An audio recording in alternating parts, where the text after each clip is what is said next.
Hi guys. A lot of you out there, friends, know that I'm from Pittsburgh, Pennsylvania, we live outside of the city. And there's something called Pittsburghese. A lot of places and cities around the country have their own kind of accent.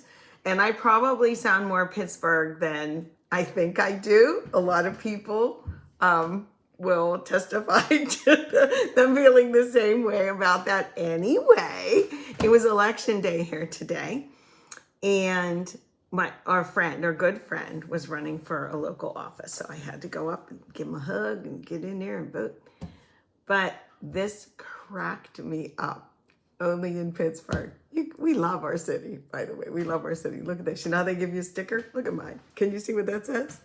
I voted in that. Because a lot of people will drag like how we say that part and that, like we're going downtown in that.